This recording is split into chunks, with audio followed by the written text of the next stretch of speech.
Is the pandemic making you a chronic worrier? Our next guest says it not only suppresses our immune system, but it keeps us from living the life we were meant to have. Here with tips on how to dismantle our worry channel is international speaker and author of the soon-to-be-released The Tao of Influence, Karen McGregor. Karen, thank you very much for joining us this morning. Thank you for having me here, Roger. Worry is a bad thing, isn't it? Just how bad is it? Well, right now it seems like everybody has obviously gone through a huge challenge with worry. And yet, really, Roger, one of the things that I always say is that the greatest thing is to watch our mind, to be observant of our thoughts. And as we're observing our thoughts, to be able to stop them in that moment so that we can allow them to, release and let go. Because this is the essence, is that once we grab on to worry that's unnecessary, then our entire thought system continues to grab onto that one thought and take off. And suddenly we're immersed in this roller coaster of chaos in our mind. How do you do that, though? I mean, it sounds great. It's a great idea, and I know we need to, but what's the way to do that, though? Yeah, so there's a few ways. So one of the very simple ways in the beginning is as you become more observant of your thoughts, that you actually allow your breath and movement to just release it. And as you continue to practice this, Roger, because it is not something that you can just all of a sudden do overnight, but as you practice it, it gets less. And then things like meditation, going for a run, those kinds of things support you.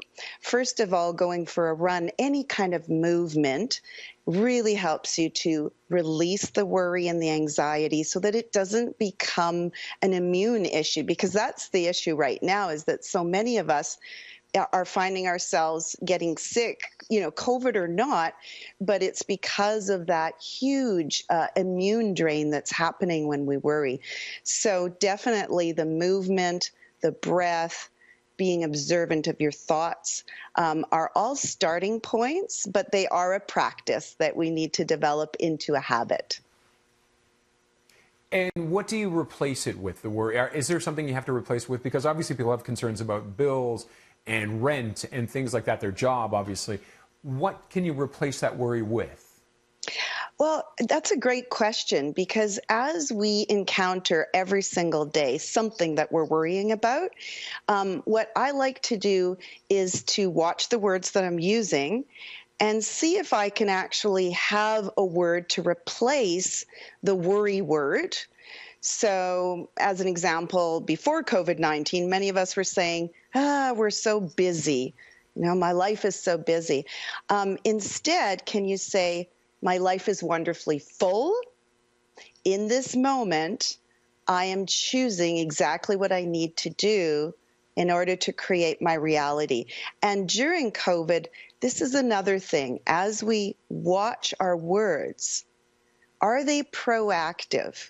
Because Lao Tzu in the Tao Te Ching, of course, my book is called The Tao of Influence, 4,000-year-old book based on ancient Chinese philosophy, is really about, can we have the challenge but not experience it as a challenge?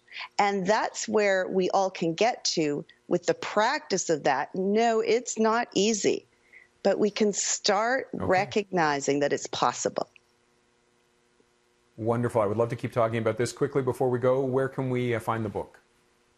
At KarenMcGregor.com, McGregor, KarenMcGregor.com. Beautiful. And it comes out in June, but you can pre-order. Karen, thank you very much for joining us this morning. Thank you so much, Roger.